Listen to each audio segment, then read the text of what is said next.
Hola, buenos días.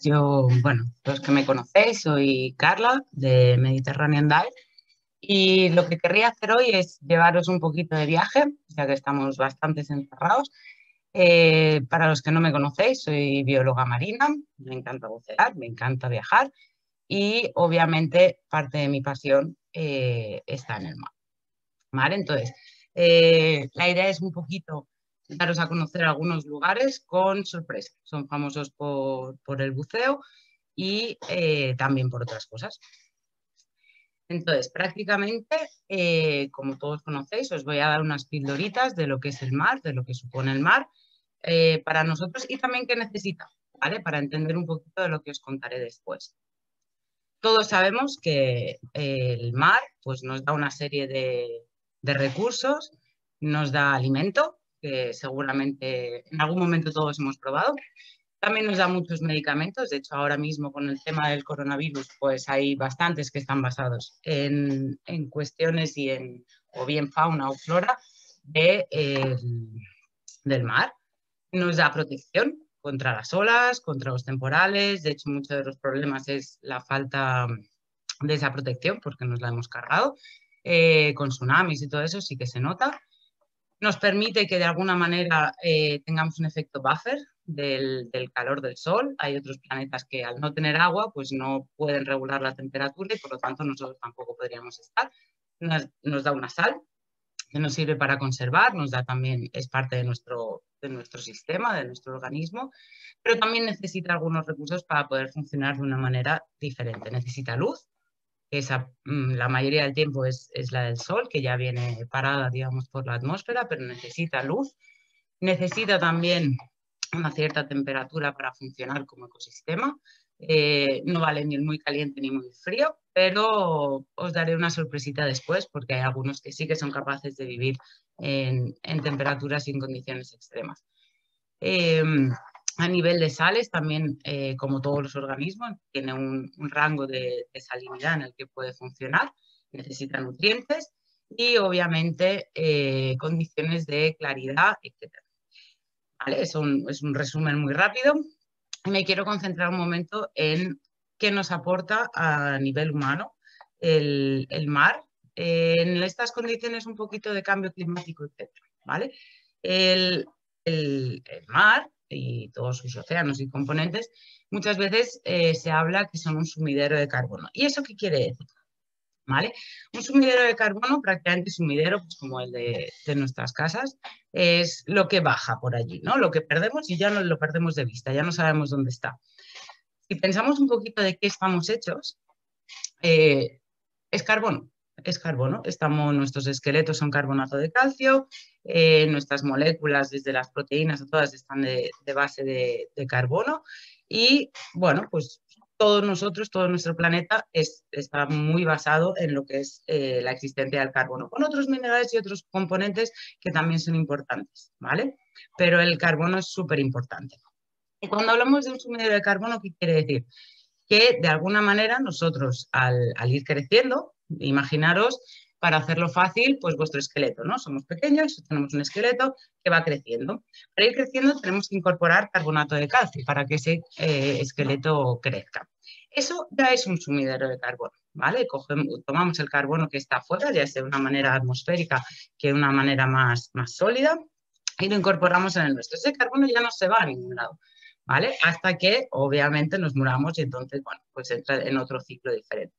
Pero imaginaros así como si fuera una aspirina efervescente o un refresco que tiene carbonato, ¿no? Esas burbujitas son carbonato.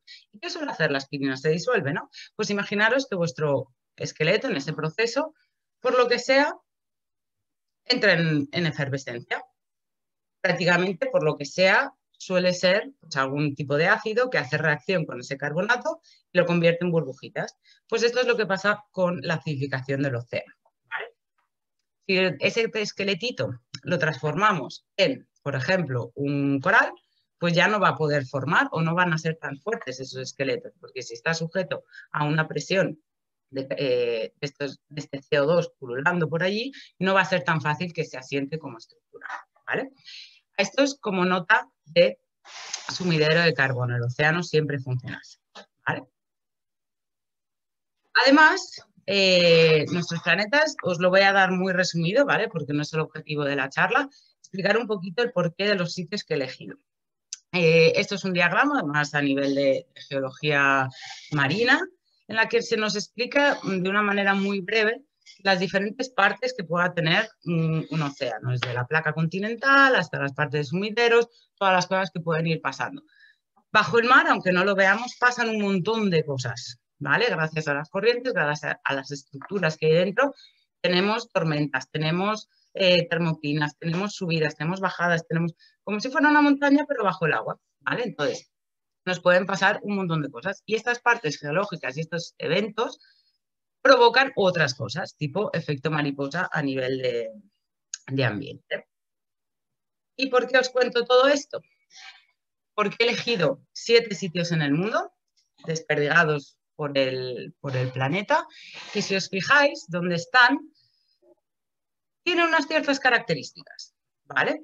En la parte del mapa en la que están las estrellitas con los ríos y todo, es un mapa que incluye lo que es el fondo marino. Como veis, es como si fuera una cadena montañosa muy diferente, pero está sumergida y normalmente no la vemos.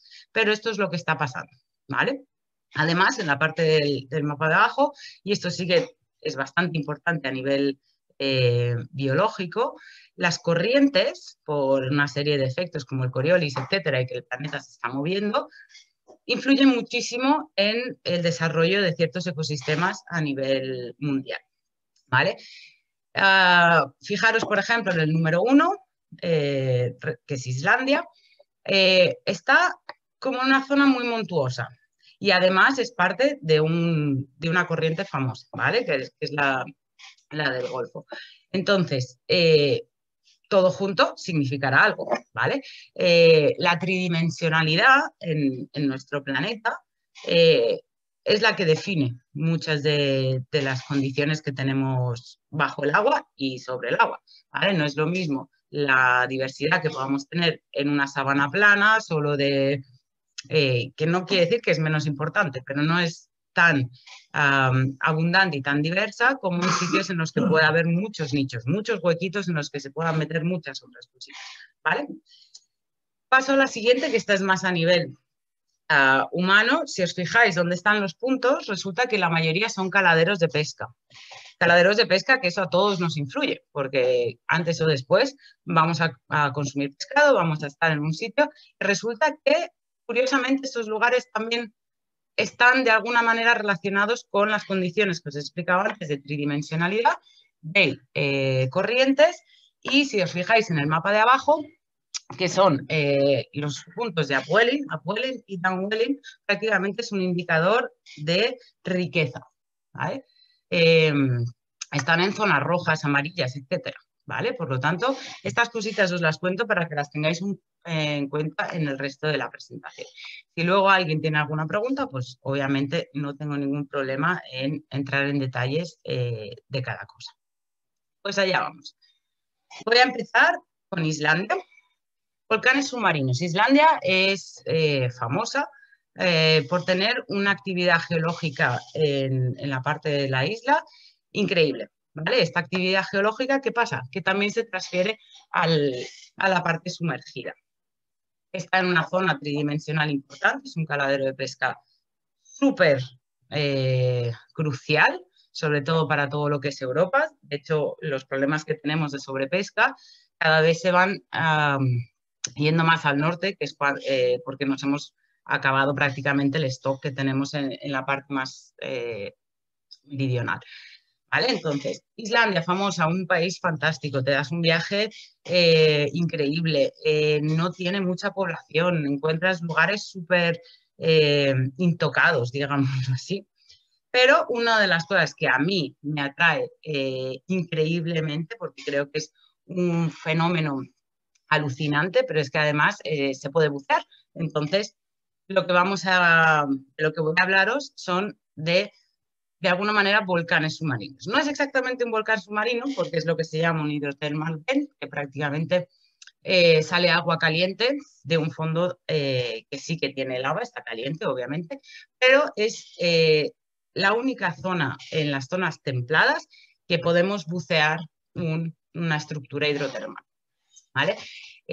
Bajamos en una serie de conos y prácticamente estás buceando en agua a 2 grados, sí que frío, ya lo sé, pero es alucinante porque tienes una mezcla entre los 2 grados y los 80 del agua que sale. Y cada trocito en el que se mezclan esas aguas, que es muy estrecho, tiene una vida totalmente diferente, ¿vale?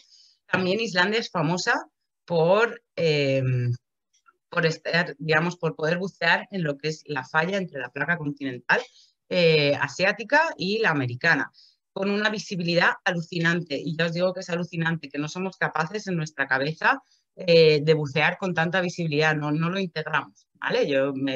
Me pasó que le dije, bueno, sí, el ancla ese que está a 50 metros. Y dice, no, Carla, está a 250 metros. Digo, no puede ser. Y nos fuimos a ver, efectivamente, estaba a 250 metros. ¿Por qué? Porque las condiciones que tienen es de muchísima visibilidad porque la materia orgánica se solidifica. Eso sí, no se os ocurra dar una aletada al fondo porque ya perdemos toda esa visibilidad.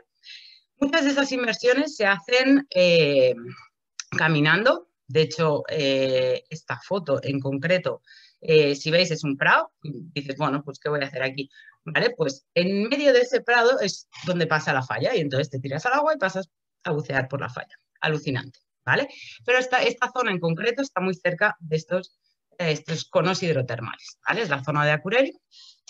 Y si os fijáis, pues hay unas estructuras súper particulares a nivel geológico, pero es que también la riqueza que tienen en estas zonas frías, es verdad que la diversidad no es brutal, pero los tamaños y los elementos súper raros es increíble. ¿Veis? Tenemos corales blandos de zonas frías que normalmente las encontraríamos en el fondo de la Antártida. O sea, alucinante. Y entonces podemos bucear en este lugar que es alucinante a nivel de vida, a nivel de estructura, y si pensamos que en realidad es agua caliente saliendo del fondo, es muy impresionante.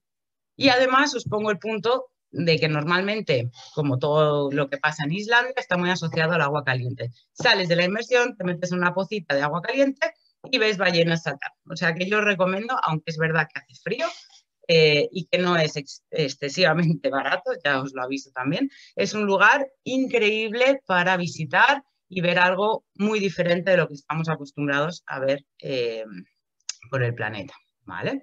Esta imagen, prácticamente, si veis la zona más borrosa, esa es la que sale el agua a 80 grados, pero tú estás buceando a 2. ¿Vale? Esos cambios y se forman estas estructuras que dan muchísima tridimensionalidad a la zona. Siguiente lugar, Maldivas, famosísimo para bucear, ¿vale? ¿Y qué tiene de característico Maldivas? Sí, tiene unos arrecifes que son una pasada, tiene unas islas, es clásico sitio de playas paradisíacas increíbles. Pero ¿qué es lo que le pasa de curioso a Maldivas? Maldivas se conoce como las islas que se mueven. Si os fijáis en esta isla, que he cogido como ejemplo de las millones de islas que hay por Maldivas, eh, tiene una zona que tiene árboles, que ya está asentada, pero tiene toda una zona de arena alrededor, que esa es la que se mueve. Y hasta el momento en el que no tenemos humanos viviendo o no han asentado nada, como veis ese puertecillo y tal, bueno, pues no pasa nada. ¿Qué pasa? Que cuando pongo una estructura que ya no es móvil, tengo un problema, porque me pierdo mi isla. ¿Y por qué pasa esto? Si miramos en el mapa, ¿vale? Es directamente una imagen de Google Earth, nada particular, ¿vale? Si volvemos atrás un poco en la cabeza del mapa que tenía de corrientes, las corrientes en esta zona vienen, digamos, desde Sri Lanka hacia África, ¿vale? Y son corrientes muy intensas. De hecho, cuando se bucea en Maldivas es casi asegurado que vas a tener corrientes, a menos que estés a lo mejor dentro del atolón o lo que sea, pero prácticamente vas a tener corrientes siempre. Y lo que está pasando es que prácticamente estas corrientes están empujando estas islas cada vez más hacia la zona africana, ¿vale? Si nos sentamos en una isla no lo vamos a notar, pero a los pocos años a lo mejor dices, ostras, pues esta playa era mucho más estrechita antes y ahora es mucho más ancha en la parte africana, ¿vale? Y entonces este es el fenómeno que está pasando. ¿Por qué? Porque prácticamente estas corrientes que vienen de Asia, de Sri Lanka, empujan y se encuentran con unas islas que chocan. Entonces, pierdo arena por la parte de Sri Lanka y se me va acumulando en la parte de atrás. Es el mismo efecto que tenemos cuando montamos un puerto, ¿vale? Si no lo hemos pensado muy bien, la arena se va acumulando en zonas diferentes. Y si os fijáis en la foto desde el avión, todas las islas tienen un poco esta forma, menos playa en el lado de Sri Lanka y más en el otro lado. Es muy heavy, hay muchos proyectos para intentar frenar esto, pero la realidad es que es complicado. Veis la forma que os iba diciendo, también están todos los atolones y tenemos aquí muchísima vida, es una pasada, pero que nos ocurre también, ¿vale? Que tenemos una barrera de coral que nos frena. Y eso ayuda un poco a parar este fenómeno, pero sí, la barrera de coral se está perdiendo por nuestra culpa y también por el propio ser de estas corrientes. Y digo nuestra culpa porque prácticamente el hecho de estar provocando una intensidad en los temporales, una intensidad en los tsunamis, una intensidad en todos estos fenómenos que ya existen de por sí, pero están aumentando esta rotura de corales que desgraciadamente son la protección de estas islas. Nos encontramos con fenómenos así después de un tsunami, ¿vale? Esto es un coral que normalmente estaría en forma de copa, agarrado al fondo, pero claro, un tsunami de estos que es algo normal en Maldivas, ¿vale? Esa fuerza de las corrientes provoca, ¿qué pasa? Que cada vez son más abundantes estos tsunamis, estos eventos en los que prácticamente se dan la vuelta los corales. Muchas veces no quiere decir que se mueran, porque son animales increíblemente resilientes y son capaces, si se les da la opción, digamos que si no se les estresa más de lo que están en ese momento, de recrecer por encima y volver a formar tridimensionalidad. Pero si este estrés es más continuo, entonces tenemos bastantes más problemas de recuperación. Os pongo una imagen, ¿vale? Es de un artículo que salió hace unos cuantos años, de las condiciones de presión alta y presión baja. Presión alta a nivel oceánico y a nivel también de uso de los recursos, ¿vale? Sea por buceadores, sea por pescadores. Durante muchos años en Maldivas se pescaba con dinamita. Y claro, pues obviamente los corales no son capaces de mantener esa presión tan alta. Pero si les damos la oportunidad y dejamos de alguna manera de construir, de hecho si os fijáis en todas las islas de Maldivas, la mayoría de las estructuras son de madera para poderla levantar y moverla, levantarla y moverla, porque esto es algo que sucede. Seamos muy cuidadosos cuando vamos a Maldivas. Es verdad que según qué sitios a los que nos lleven pueden ser más o menos insistentes en la protección, en no tocar, en no aletear, etcétera, ¿vale? Pero no seamos una parte mayor de este problema que ya existe. También os digo que hay muchísimos proyectos de recuperación de los arrecifes de Maldivas porque se han dado cuenta después de años poniendo sacos, poniendo hormigón, poniendo cosas para evitar que se muevan estas islas, al final las barreras de coral son las que protegen, ¿vale? También os digo que podéis entrar en algunos de estos proyectos, a veces lo utilizan buceadores voluntarios, pero ahora mismo lo que se está intentando hacer es recuperar ese arrecife de la mejor manera posible y en las localizaciones que estaba, porque antes se ponía en la parte de atrás del arrecife y no tiene ningún sentido, ¿vale? Otro lugar, Puerto Rico. ¿Vale? Puerto Rico, obviamente, casi todo el mundo lo conoce como la zona de los piratas, corsarios, bucaneros, una zona espectacular porque dentro de la misma isla hay muchísima variedad a nivel de ecosistemas y hablo de los terrestres. También es una zona del Caribe, obviamente vacaciones para toda la zona de América. Pero os voy a contar una sorpresita. Esto es la visión, digamos, como si estuviéramos viendo Puerto Rico de alguna manera desde aquí, desde España. Resulta que tiene así como una fosa justo delante, lo cual, si os acordáis de lo que os he explicado un poco geológicamente, esto supone algo, ¿no? No tengo muy bien claro qué es, pero en mi cabeza dice, ostras, pues tienes ahí como una bajada importante. Bueno, Triángulo de las Bermudas viene a ser una fosa submarina. Estas fosas submarinas lo que hacen es, de alguna manera, modificar la estructura submarina y crear ciertos efectos tipo gyres, tipo upwelling, etc. También era la primera entrada al Caribe, ¿vale? Todas los piratas, los ingleses, los españoles, todos iban hacia allá para ir a las Américas y lo primero prácticamente que se encontraban era Puerto Rico. Por eso es un bastión de famosos piratas y corsarios y en España, bueno, hay un montón de murallas montadas para mirar, otear el océano y todas estas cosas. Tiene su barrera coralina bastante bien desarrollada, muchísima basada en corales y gorgonias blandas. ¿Por qué? Porque al tener tanta corriente, estas son las estructuras que aguantan mejor, ¿vale? Viven en zonas de mucha corriente, entonces no se rompen. Al ser móviles, de alguna manera no se rompen con estas corrientes. Pero todo esto no lo quería contar de Puerto Rico, porque la sorpresa real es esta, ¿vale? Es una zona, o diría de la zona del mundo, con mayores eventos de bioluminiscencia por parte de unas dinoflageladas. Esto se produce por el choque de estas corrientes contra la costa y de alguna manera oxigenando toda esta zona. Si no me equivoco, es los dos lugares, Culebra, bueno, hay una serie de zonas en Puerto Rico, estos eventos son súper normales y verlos es una pasada. Os recomiendo 1000 millones de veces que vayáis a verlos. ¿Por qué? Porque es una maravilla que parece de ciencia ficción, ¿vale? Creo que a todos en menor o mayor grado nos ha gustado Avatar, pues esto es Avatar.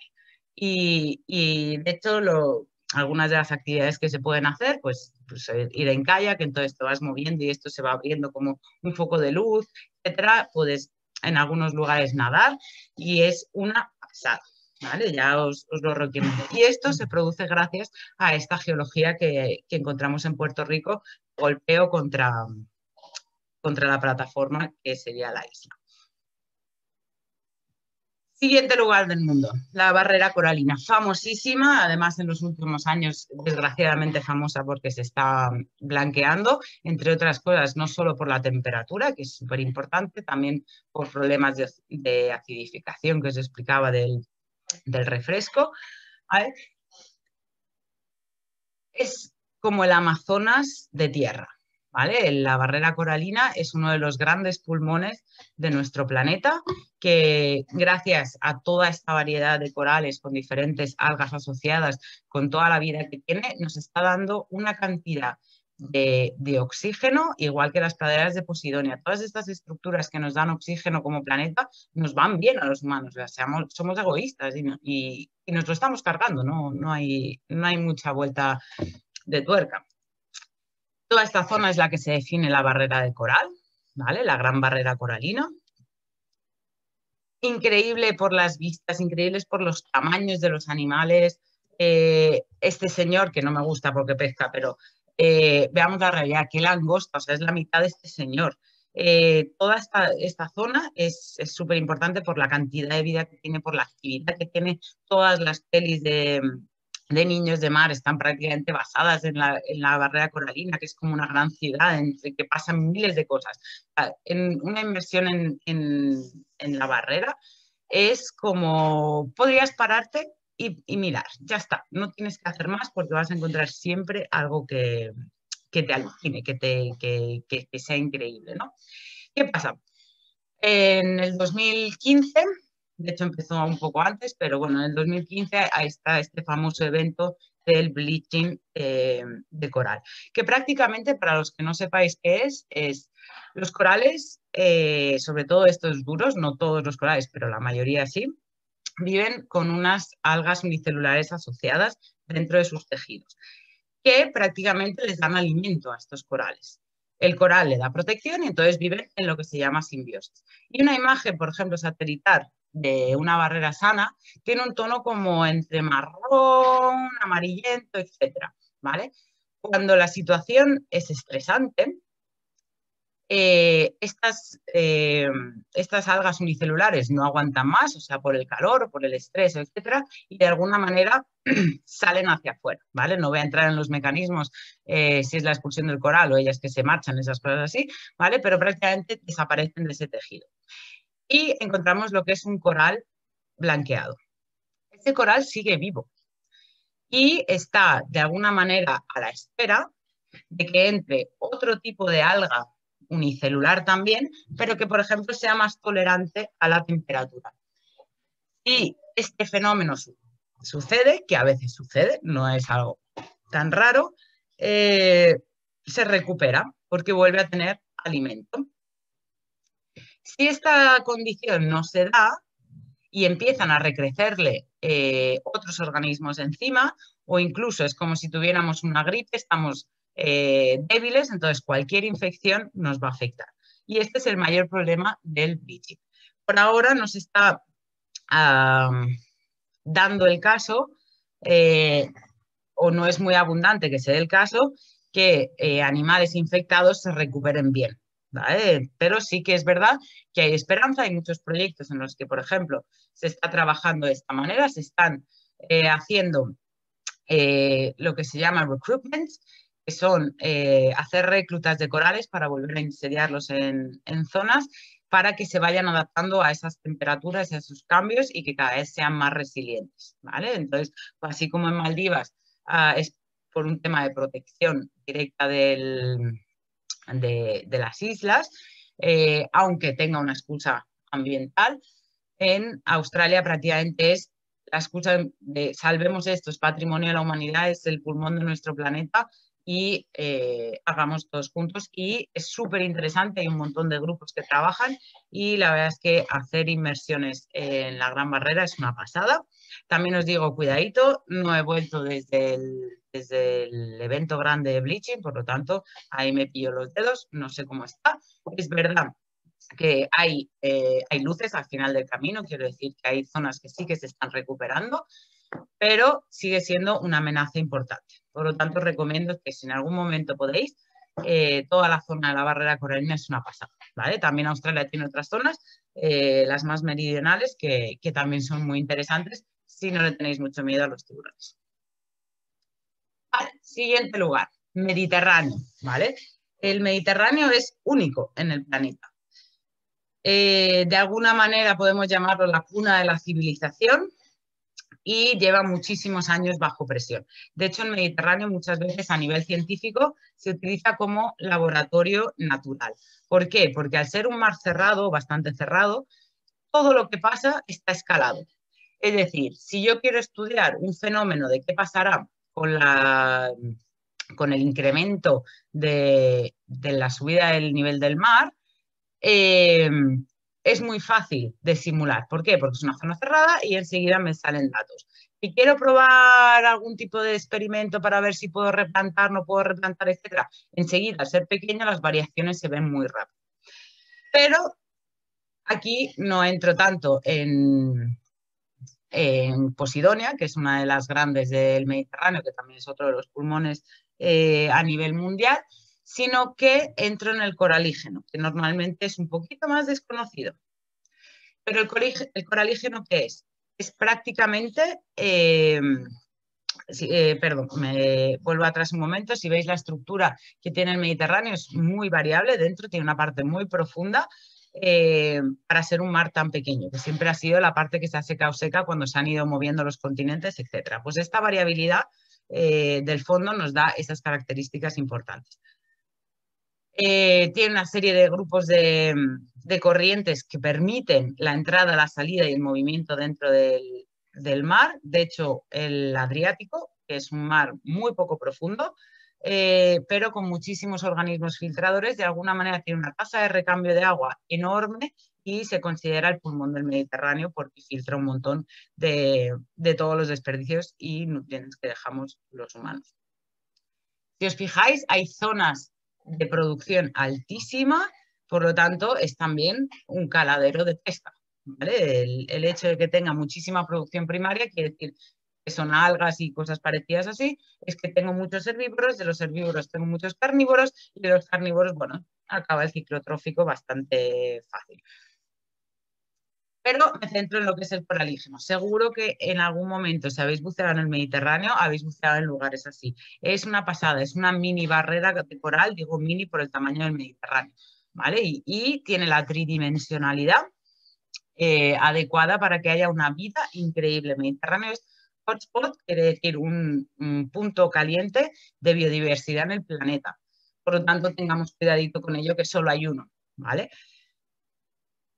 Todos estos lugares de grandes gorgonias, de esponjas, es verdad, de los tamaños son más pequeños que a lo mejor el increíble movimiento que hay en la barrera coralina. Pero esta variedad, aunque sea pequeña, es alucinante, ¿vale? Coral rojo solo hay en el Mediterráneo, no hay en ningún otro lado, ¿vale? Todas estas ectosamas, todas estas estructuras son una pasada. ¿Qué pasa? Que están son súper vulnerables a aleteos, a pescas de arrastre, etcétera. ¿Por qué? Porque nadie las está protegiendo hasta ahora, ¿vale? El coralígeno en sí como ecosistema está incorporado en las listas rojas, está incorporado en todos los sistemas de protección, pero el problema es que no se está haciendo porque hay muchísima presión humana que está intentando bloquear eso, no de forma consciente, pero lo está trabajando. Y, por ejemplo, en el área marina de Portofino encontramos una zona donde se trabaja muchísimo, se ha visto que las gorgonias están bajando en profundidad por el tema de la temperatura, encontramos redes enganchadas a estas gorgonias que, claro, crean heridas y al crear heridas crecen otros organismos encima, entonces ya no son tan activas y es que además si tiro de la red sin darme cuenta me las cargo. Entonces, bueno, cuidadito porque siempre que escuchéis algo de coralígeno, etcétera, es increíble para bucear, son lugares fabulosos y sobre todo saber que deberíamos protegerlos a nivel personal, pero sobre todo administrativo en todo el Mediterráneo porque no hay más. Galápagos. Galápagos, todos conocemos Galápagos por ser Darwin, por ser un sitio de vacaciones que normalmente es súper caro, pero tiene algo muy particular y a ello voy. Esta es un poco la estructura de las Islas Galápagos. Es una zona que ha sido y sigue siendo volcánica, por lo tanto con unos cambios a nivel geológico brutal, que hace que de alguna manera las especies que viven en esta zona también tengan que adaptarse a estos cambios. Y de ahí que Darwin en su momento, el miropinzones, que son unos pajaritos, les estuvo mirando el tamaño de los picos, pero podemos encontrar ejemplos, por ejemplo, en las iguanas. Hay iguanas autóctonas de cada isla. Hay zonas en Darwin que tienen unas iguanas rosas. ¿Y de qué viene eso? Todas estas especies raras, estas especies que no encontramos en otros lugares, de la parte que las especies se adaptan a lo que tienen, a los cambios que tienen. Por ejemplo, tenemos a los diferentes piqueros, ¿vale? Que son estos dos que hay aquí, el de patas rojas y el de patas azules, también hay otros piqueros, pero, por ejemplo, el piquero de patas azules come sardinas, come pescado azul. Y este pescado azul tiene la característica de convertirle los picos de las patas en tonalidades azuladas. No comen nada más. Y si no comen nada más y viven en esta zona, prácticamente será porque el alimento base es ese. Y de hecho Galápagos es un súper caladero de pesca, está alejado del continente y a dato de curiosidad, para los machos, por ejemplo, tener las patas más azules o menos azules es una garantía de éxito con las hembras para poderse reproducir, porque la hembra de alguna manera entiende que las patas más azules quiere decir que comen más y mejor de sardinas. Por ejemplo, el piquero de patas rojas no come tantas sardinas, sino come calamar. Y al tener, digamos, las sustancias incorporadas del calamar, pues se convierten en las patas rojas. Las iguanas tienen estos colores alucinantes de verdes, de rojos, según la dieta que tengan y según la zona de Galápagos en las que estén. Hay algunas que son súper rojas porque comen algas rojas, hay unas que tienen súper verde porque se alimentan de algas verdes. Los fresones, lo mismo. Los fresones, por ejemplo, es un animal súper agresivo. Uy, nos encanta, perfecto, buenísimo. Pero bueno, que es una constante lucha vida-muerte en estas islas. Y obviamente, si queréis ver tiburones y queréis ver dinosaurios de alguna manera a nivel de reptiles, Galápagos es el lugar para ir. Podéis caminar por las islas, podéis bucear.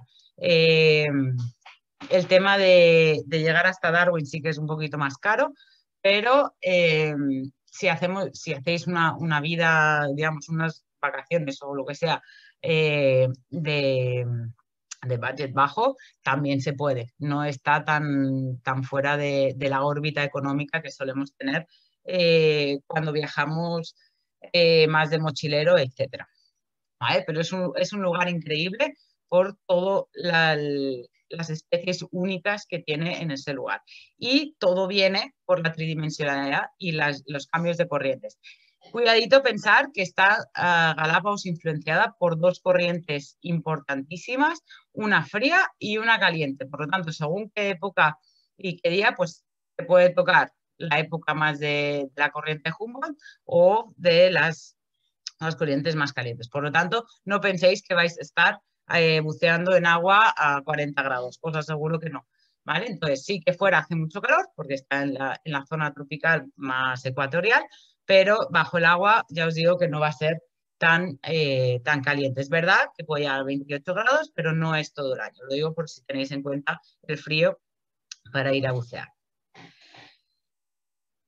Y el último es Filipinas. Filipinas también es un súper destino de buceo bueno, pues por unas islas increíbles, por unos paseos, por su gente, por sus zonas de buceo, etcétera, ¿vale? Pero aquí quiero entrar en el detalle de, si os fijáis a nivel del mapa, los sitios que os he mostrado tienen una tridimensionalidad grande. Es decir, son montañas submarinas, son zonas grandes submarinas.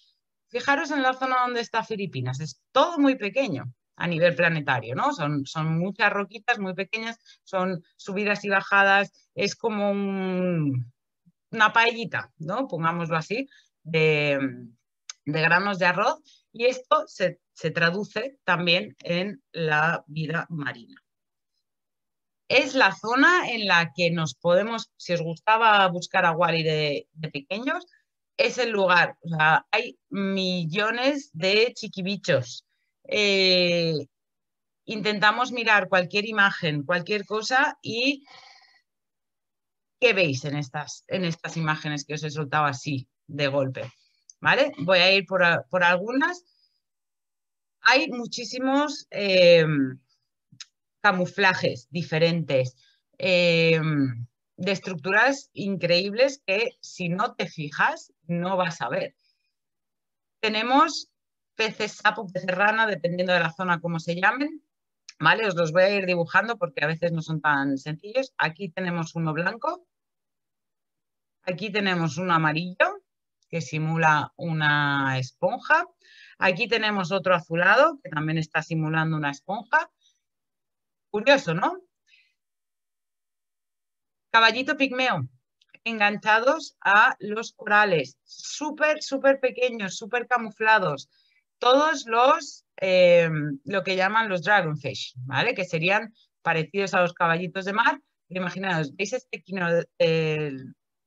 crinoideo? Y estos dos dragones están prácticamente fusionados con eso, no los vas a distinguir si no te fijas mucho. En esta parte de aquí hay otros dos, ¿vale? Son alucinantes. Esto es otro pez sapo con un nudibranquio encima que prácticamente podríamos pensar que es una roca. Caracolas flotantes, serpientes marinas, también vamos a encontrar serpientes marinas, y millones de diferentes gambas, gambitas, gambones mezcladas dentro de los corales que viven en simbiosis. Aquí tenéis una, ya sé que prácticamente no se ve, es su objetivo. Aquí tenéis otra que vive dentro de los corales blandos. Es increíble, ¿vale? Filipinas es el lugar para ver pequeños animales, camuflaje increíble, que nos vamos a quedar totalmente alucinados con ello. Y nada, pues con esto espero haberos de alguna manera dado algunas nociones sobre algunos lugares que son destino de buceo desde otro punto de vista, no solo del qué bonito es, sino también que tiene un sentido, un porqué. Y obviamente en estas situaciones aprovechar para bucear cerca de casa, ¿vale? Que estamos todos deseando ir al agua y es el mejor momento y es uno de los deportes más saludables que hay a nivel mental, a nivel de infecciones también ahora con el coronavirus y aprovechar. Muchas gracias y nos vemos pronto.